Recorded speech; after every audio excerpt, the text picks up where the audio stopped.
The West Virginia Mountaineers and Clemson Tigers square off in a pretty cool game, guys. The West Virginia Mountaineers are definitely the underdogs. Can they pull an upset over Clemson? Let's talk about it.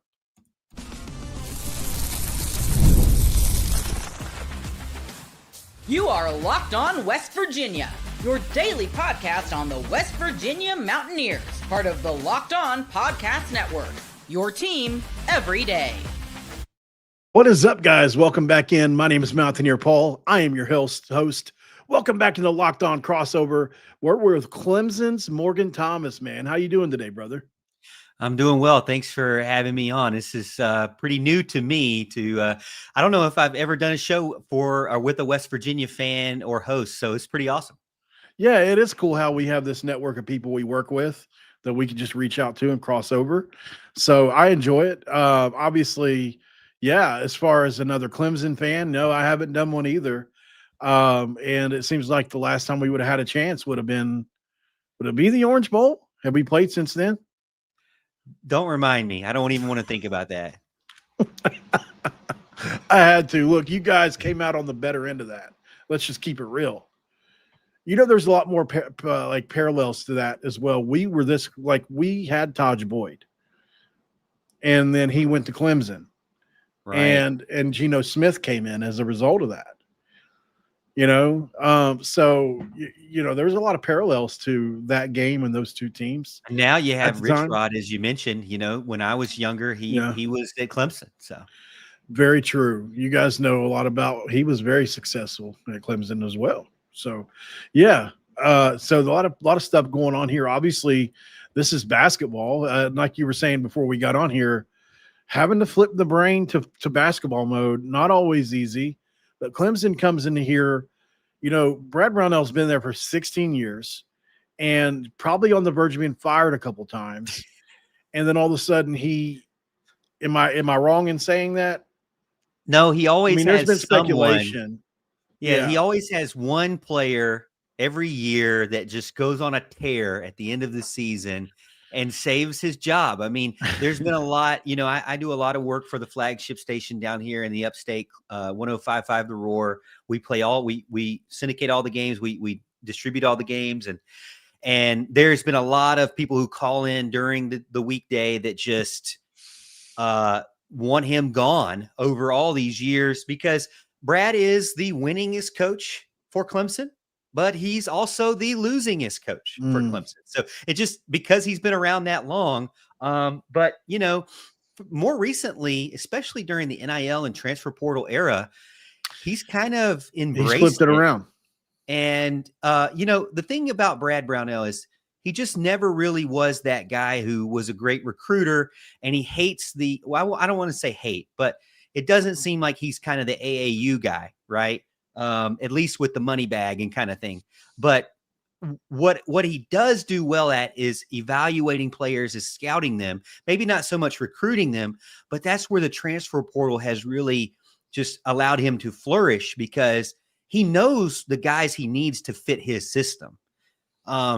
Now he doesn't have to recruit to get those guys. He just goes out and he can find what he needs in the portal because there, as you know, there's tens of thousands of new options in that market. There really are. So, it really helped him out. And a lot of fans now have been saying, hey, Dabo, maybe you want to look into what Brad Brownell is doing because, this roster, and I feel like you're probably going to tell me the same thing about your roster, but none of these guys were, you look at the list. If you're a Clemson fan, none of these guys were on this team. That's the only guy I remember, Godfrey. Well, he wasn't even on the team last year. So no, he played, but I remember from the Elite Eight year. So really, Dylan Hunter, Chase Hunter's younger brother. He's the only guy left. He's the only starter. There's some other guys that maybe were red shirts but didn't play. This team is like. If you're a Clemson fan this season, you haven't gone to a game yet, you're going to need to go get that poster and write down the names and try to figure out what number is who. We're in a similar situation. We will get to players to watch here in just a second. Other storylines here this season for you guys. I think for West Virginia, let me just say this. West Virginia, obviously, we're in our fourth coach in 4 years, Morgan. And by the way, guys, this episode is going to be brought to you by FanDuel. So I forgot to point that out. $5 if your bet wins, you'll get 300 in bonus bets to use across the app. Make sure you download FanDuel today. But so in my opinion, this West Virginia team is very similar to last year's West Virginia team. New coach in Darren DeVries, new players.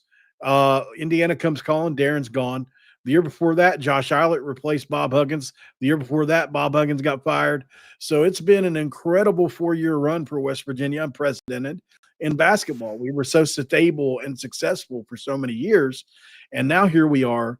We've got a guy in Ross Hodge who, when I tell you he is, last year Darren DeVries knocked it out of the park. He really did. That's why he went to Indiana. When I tell you that Ross Hodge has exceeded that, and it's hard to do, he's exceeded Darren DeVries so far this early. And now Darren won some big games early, but overall, Ross Hodge has really knocked this thing out of the park in a lot of different ways. The roster is brand new, but man, they've really, really played well together so far. And a lot of guys came over, well, not a lot, but a few key guys come over with him from North Texas, which we'll talk about here in just a second. But this team has looked really good, and at times they've destroyed Pitt, who a lot of people thought were going to be pretty good in the backyard brawl, which felt really, really good for us to do. And so this team's 5-0 right now. Don't really know who we are just yet, and don't know, how good any of these teams we've beaten are outside of Pitt. We thought they would be okay. And looking at Clemson, I guess you guys have the Georgetown loss on record. What's your sense for, as far as storylines go, this team up until now this year? Well, and I don't want to dive too much into second segment. Stick with us because we'll get into the specific players like you mentioned. But, it really has been a year of just completely new roster altogether. So we really didn't know what we were going to get. And honestly, we're 4-1 overall. Still don't really know what you got. This is probably the biggest roster reset that Brad Brownell has had ever, with just Dylan Hunter as kind of the main guy coming back, and then a few freshmen that you didn't really see at all last season. So, a ton of transfers in, even more freshmen coming in. But despite the churn, if you go and look at the box score, if you've watched a couple of Clemson games, out of like 13 players on this roster, like 10 of them are playing every single game and playing double-digit minutes. Oh, we noticed. I noticed anyway. So, I mean, even I am kind of like, what is really this team? Brad is can't be this big a rotation. You would think. No, I don't know if you're going to continue this. It doesn't make sense. I mean, you're going to eventually, and they did this in the past where right now it's like, hey, let's figure out who we really are. And then when we get to the ACC roundup and get into conference play, we're going to need to kind of like, move some players to more of a traditional bench position. We had a few guys last year where you were like, man, this guy's really good in November. But then in February, you're like, I don't really want this guy on the court right now. You know what I mean? Yeah. So when you get into the definitely makes sense. Yeah. When you get into more difficult conference games, especially in the ACC, as you know, it's always difficult. That's where I think they'll kind of tighten up that. But right now, Brad's just going out there and saying, hey, let's see what we can do. Let's see what how these guys can even play together, because like I said, they're all pretty much new, but it is pretty nice to see. I mean, they're not terrible, shooting the ball. They share the ball pretty well. They rebound decent. I mean, they do a little bit of everything decent, but the Georgetown game scares me a little because they had an earlier lead and then they went on a drought. And if from the past like 3 or 4 seasons, there'll be times where you go to the kitchen. Let's say you're not at the game. You go to the kitchen, you go to the bathroom, you go take the dog out, and Clemson still hasn't scored, And so my heart doesn't want to do that again. You go to the concession stands and they still, the other team's up 10 points, but Clemson still hasn't done anything. So Brad Brownell's teams have that problem of finding droughts in the worst possible scenario. And a lot of it has to do with turnovers as well. This team seems to be much better with that. But, like I said, we're still kind of just feeling out what this roster even is.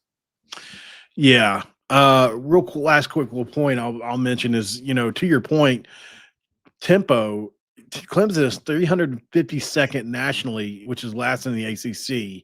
averaging about 65 possessions per game. So they walk it up, chew clock, and look for the best possible shot. And what that can do is it's similar to a team that, I gave the comparison on my show I did by myself on this game.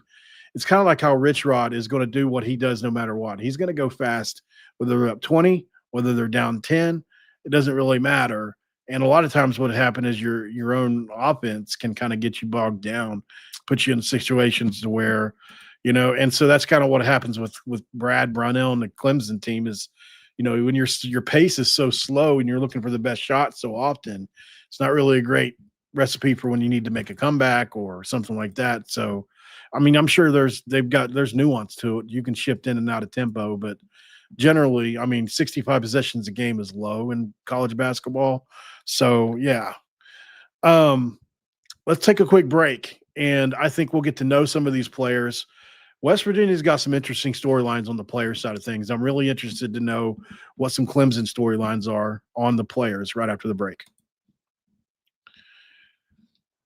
And this episode is going to be brought to you by FanDuel. The NBA is back, and there's no better place to get in on the action than with FanDuel, the official sports betting partner of the National Basketball Association. Even if you miss the start of the game or if you want to ride the hot hand, FanDuel has live bets on everything from who will score next to fourth quarter comebacks. Plus, you can even combine your live bets into a same-game parlay for a shot at a bigger payout. It keeps every game exciting, especially when your team's making that late push. And right now, FanDuel is giving new customers $300 in bonus bets when your first $5 bet wins. You can't win if you don't play. So head to FanDuel.com today to sign up and play your game with FanDuel, the official sports betting partner of the NBA. And we're in segment 2. I don't have a do, but I'm going to crack a Gatorade. Segment 2, I usually crack a do, Morgan. I know it's very West Virginia of me. So hey, I'll give you my. Can I okay. throw in a Diet Dr. Pepper for you? Absolutely, we love that. We love when people Dr. Pepper join Zero. in. Excuse me. We love when people join in with that. So the players in this game, right?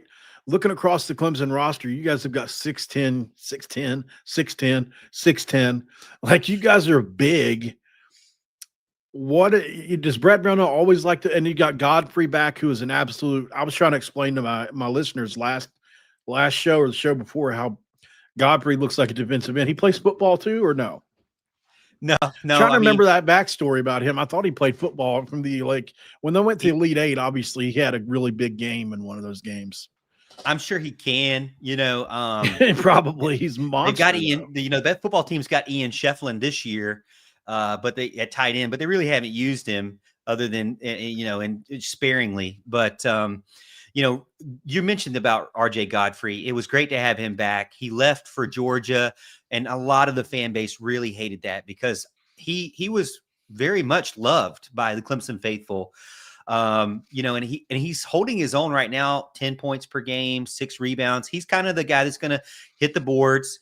Mm-hmm. But when you look at him, I mean, you don't want him to take his shirt off around your girlfriend because the dude is just absolutely jacked. He's a monster. Yeah. I mean, he's just athletic. He's got a great smile. Everybody loves him. He's just that guy that, like, I wouldn't say he's that amazing of a basketball player, but like as you mentioned, he's a stud though, as far as athletically, physically. Yeah, I mean, he's just and also the good thing is he came back to Clemson, first interviewed with us in the media. He said, "Hey, I had people which we know were kind of his family, who were kind of saying, hey."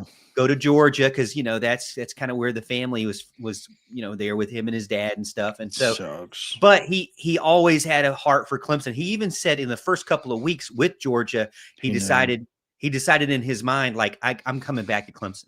So it didn't take him very long to realize, hey, this is where I really want to be. So it was nice to have him back. Plus, as you mentioned, he is a returning player, not really a transfer traditional, Correct.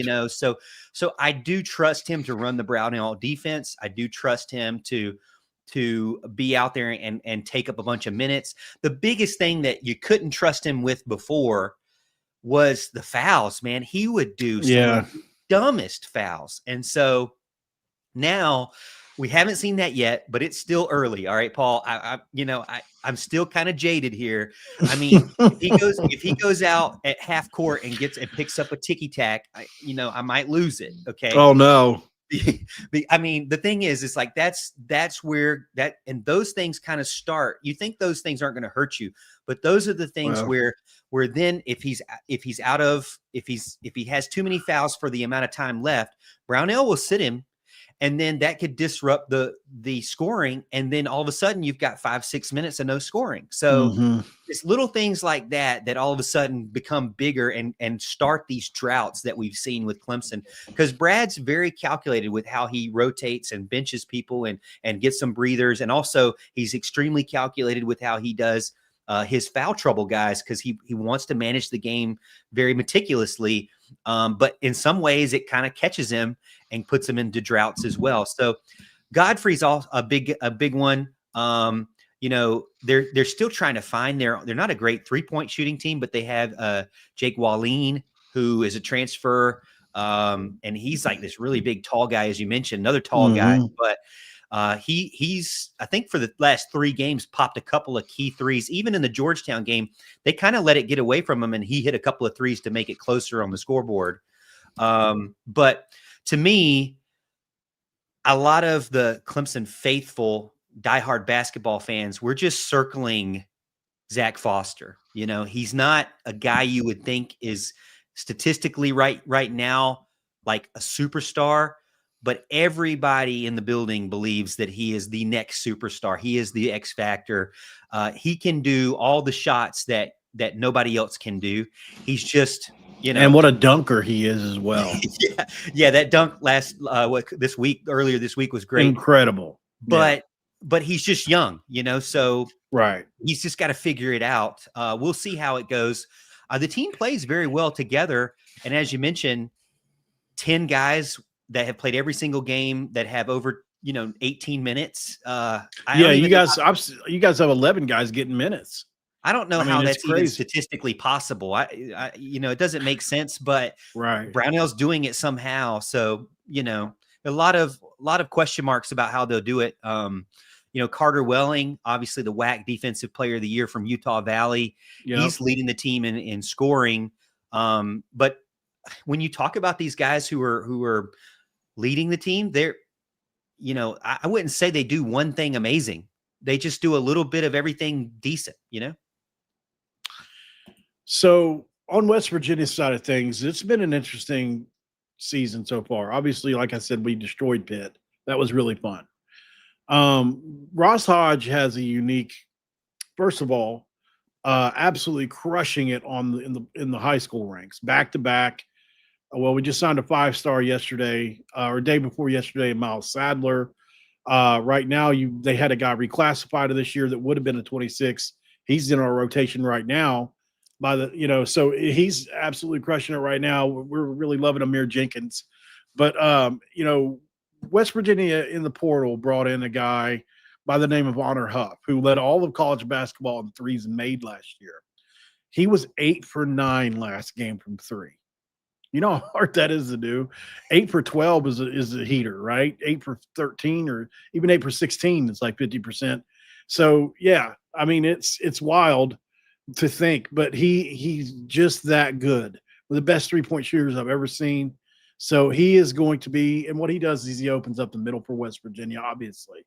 Trayson Eaglestaff was one of the most sought after guys in the entire transfer portal. He put up 51 on Alabama.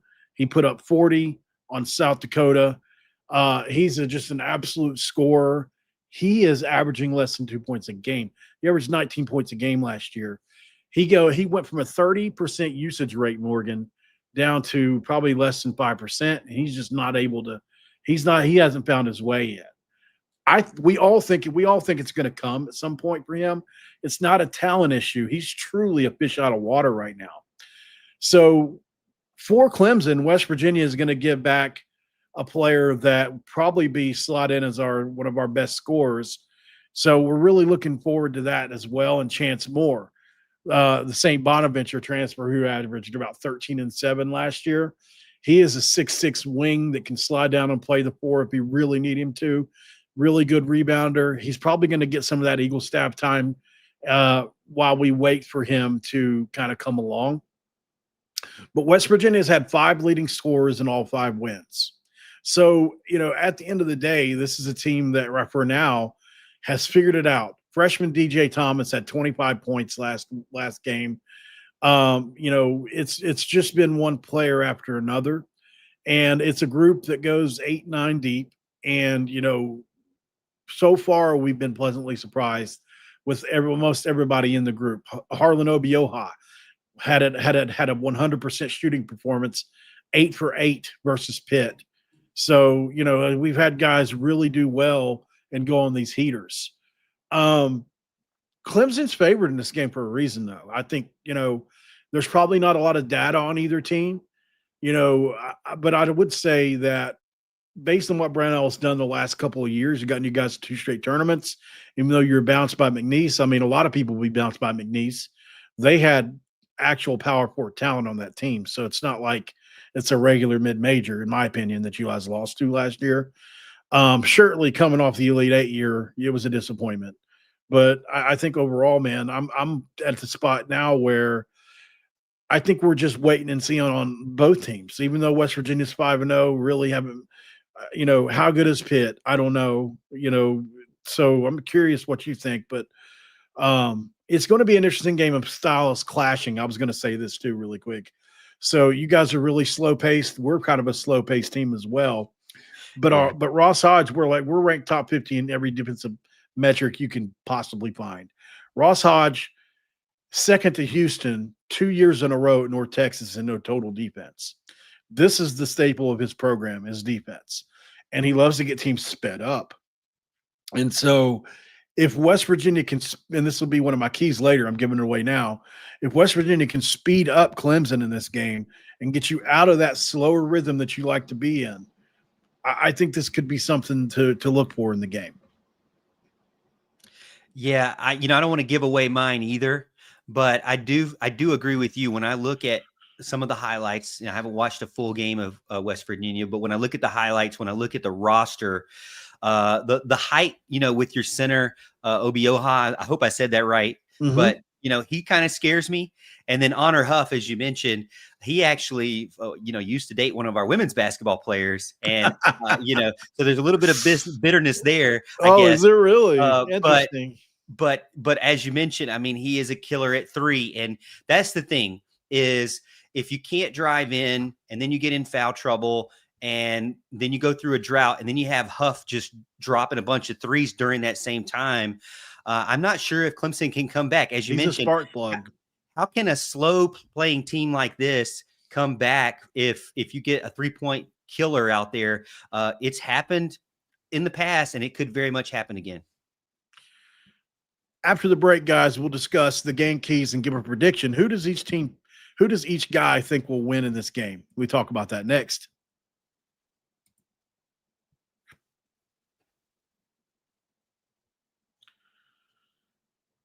All right, segment 3 is back here on Locked On West Virginia, Locked On Clemson crossover. No ad read, which is unusual, but here we are. So, Morgan, do you want to go first? Or do you want me to go first on the game keys? All right, I'll give you my keys. All right. Okay. So, first thing to me is when you look at what Clemson has with that height, and again, I'm scared of your center. I really am. I'm worried about him. He can play. Yeah, he's not bad. But I will say Clemson has had their best wins in double digits when they've also just destroyed it on the boards. So guys like Godfrey have got to use their muscles up there. Welling's got to get in there. Walleen, Davidson, those guys have got to, be, and they have 4 playable, serviceable rebounders. It's not just Ian Shefflin and no one, So they've got 4 guys that you should be able to trust to go up there and get them. And they're going to have to do that. First thing for me is win that rebounding battle. And as I've mentioned it all show, hopefully nobody is shocked by this because I've talked about it since the start of the show. But avoid the drought at all costs. I mean, it's killed Brad Brownell teams for a decade now. So Wow. whatever they've got to do. Georgetown exposed it late. I'd rather have an early drought than a late one, of course, because it just is much harder for this team to get back. Oh, yeah. And West Virginia is going to play physical with Clemson, and so they've just got to match it up. It is a lot of like versus like, two teams still trying to figure out their rotation. And because of that, my final point, let me give you a half a point, is don't let Honor Huff have 1,000 3-pointers, okay? So whatever you got to do for that, I'll put that one aside. But then the last thing, to me, I really think whoever has the better bench play wins this game. I know Clemson's supposedly a favorite. I don't get it really. To me, I'm in the same boat as you, to be honest. I am in the same boat. We're not in Charleston, West Virginia. We're in Charleston, South Carolina. Maybe very possible. Yeah, that's a home. That's home environment for y'all, isn't it? There'll be a lot of West Virginia fans there, though. There will. There'll probably be. I'm assuming. Well, honestly, if you're looking at Charleston, probably a lot of Ohio State fans there. But either way, it is in South Carolina, but it's at the coast, so it's a big mix there. You're not going to get a ton of all Clemson people like you would in the upstate, but I don't really think Clemson's that much deeper, even though they play a few more players. Clemson doesn't shoot the three that much better, or they're really not that much better. And but Clemson is definitely balanced and can hang. West Virginia needs to be respected because they're undefeated. That's not by accident. So right. To me, because I'm a homer, I got to be the homer. Give me Clemson +5. I'll take Clemson to win by 5, but I can't give you a specific score, but that would be my keys there. What is that? 3.5. I'll give you those 3.5 keys. So I love those takes. When you lost to Georgetown, obviously Georgetown won by forcing a bunch of turnovers, and Ross Hodge has, and I've heard many people say this so far, one of the most ingenious defensive blueprints out there right now. It's very, very forward thinking. Does some really unique things out of traps and different things. The way he sets up certain things. I don't know the intricacies of it, but I'm just basing this off what other people have said when I've been listening to the games. So, I think his defense is unique. I'm curious to see if that can cause some extra turnovers. He does a really good job of just scheming it up. The boards are going to be very important. You mentioned that. As I say all the time on this show, rebounding is a part of defense, especially defensive rebounding, which is why they call it that. I don't have a ton of faith in our rebounding in this game, but if we can actually pull off a rebounding edge in this game, it'll give me faith, some faith going forward. We've struggled at times this year, and then we've won the rebounding matchup against teams like Pitt, where I thought we wouldn't. So, at the end of the day, I just have to hope that OBL High can play for a little longer. Obviously, not averaging, but throwing in Chance Moore to the mix is going to really, because he averaged 7 rebounds a game last year at St. Bonaventure. Can he come in and average 5 a game this year? Going up to the obviously the Power 4 level. That'll be interesting. But as far as a game key is, I do think that Jasper Floyd, who is our point guard, came over from North Texas. He's played in 50 games. He's one of those guys that just doesn't get rattled by anything, literally ever. And I think he's going to be a calm voice for this team. This is our first road game together. So West Virginia could lay an egg, on this, in a game like this, if they're not ready. And I think Jasper is going to be a calm, soothing hand throughout this. And I think he's going to be a guy that's going to be able to get into the lane, and he loves to assist off of that. If they don't guard Trey Eaglestaff, at some point, my light died on me. At some point, Trey Eaglestaff is going to go off. Could it be this week when he's finally away from home? Maybe. But, he put up 51 against Alabama. That wasn't by accident, right? So I do think he's capable of it. Can he do it? I don't know. It's not a game key, just another quick point. And then last but not least, foul management. West Virginia is not really deep enough to get into a foul situation at the big spot. So where Clemson could really have a big advantage in this game is if Brennan Lorient, which is a player I probably should have mentioned way before now, he is our glue guy. He's an elite defensive player, that just kind of cleans it up on the boards. He's a guy, and along with Harlan Obioha, that we just can't afford to get in foul trouble in a game like this where you've got so many big guys. So our bigs have to stay out of foul trouble so that they can help rebound. Otherwise, you guys are going to crush us on the boards, I feel like. I do like West Virginia to win the game. I do think genuinely, based off the season so far, this could change going forward. I do think we're the better team. At least we've played like it up until now. We have at least the one better win against Pitt, and they're an ACC team, and we dominated them. That's all we've got to go on. This weekend will tell us a lot about both teams. Georgia, I think, comes in as a prohibitive favorite to win the whole thing. They have been freaking crazy good. They're averaging 98 points a game. Like, that's hard to do in college. That's like NBA numbers. They've scored under 90 one time this year. So Georgia, and they're undefeated. They've been dominating to people. So we'll see what happens with them. But, yeah, I like the Mountaineers in this game, Morgan. I don't hate it. I mean, that's the way I feel about both teams. It's really still trying to figure out who they are, but it'll be a great game for the fans who haven't tuned in yet. Still, as I mentioned to you before the show, still kind of frustrated over the football team. Maybe they can go and check out this game Friday. I understand. And take a step away from the Dabo Swinney of the world and enjoy the basketball game. Win or lose, like you said, we're going to figure out more about both teams going forward. But basketball is basketball. It is a long season, and there is a big tournament at the end of ebbs and flows. So there's no need to get beat up about anything in late November. If we were late February, then I'd be kind of frustrated. But this is just one of those things where hopefully it's a great game.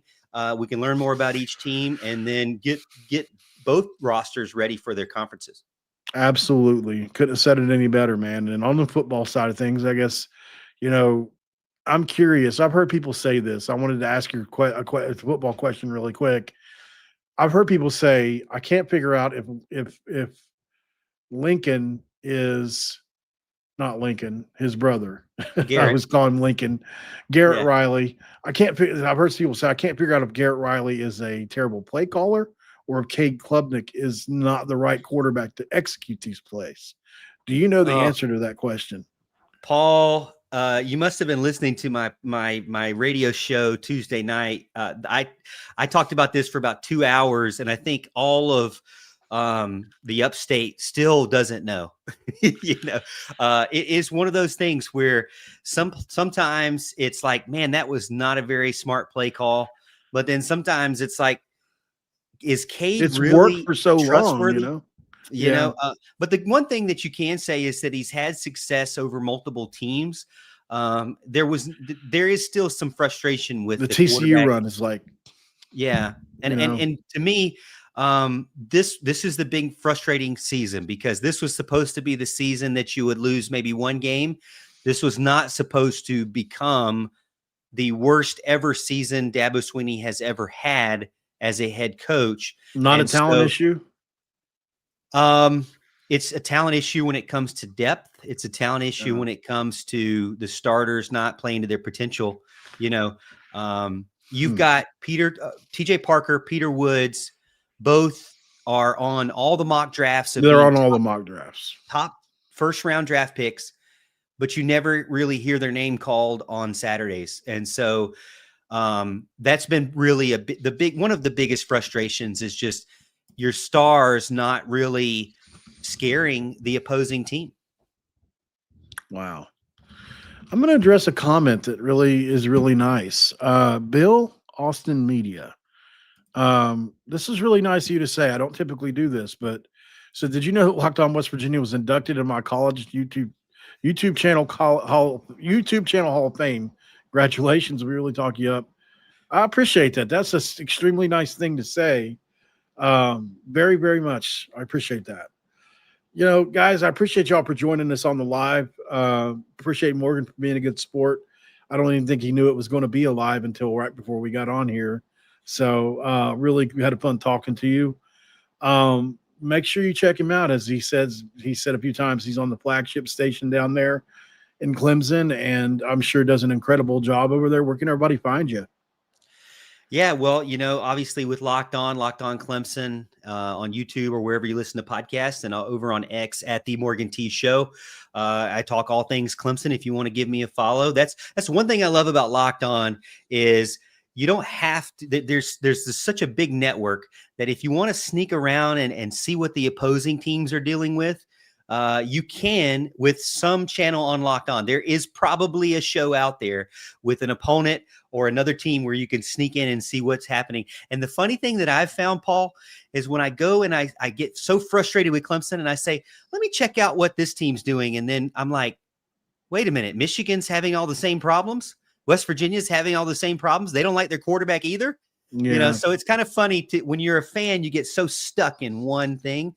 But with Locked On, you can listen to many other teams and you get the same style of format. So you know exactly what you're getting. I love that. That's a great sales pitch for this. Great job, man. It's almost like you were in marketing. Yeah, just a little bit. All right, guys. Thank you so much for joining in here with us. Make sure you check out Locked On Clemson every single day or whenever he does his shows. Don't know his exact schedule. And obviously, we're here every day at Locked On West Virginia, guys. Before we go, we have to remind you, though, Locked On Big 12. Drake Toll literally breaks the internet quite often over there, as he does Josh Pate numbers over there. So he's killing it. Continue watching him as he just does an amazing job every single day. And we'll see you on the next one here. Hopefully Clemson football can be healed and West Virginia football can be healed going forward so the world's a better place. But until then, we'll be here to talk about it on both of these shows. Good night, guys. We'll see you on the next one.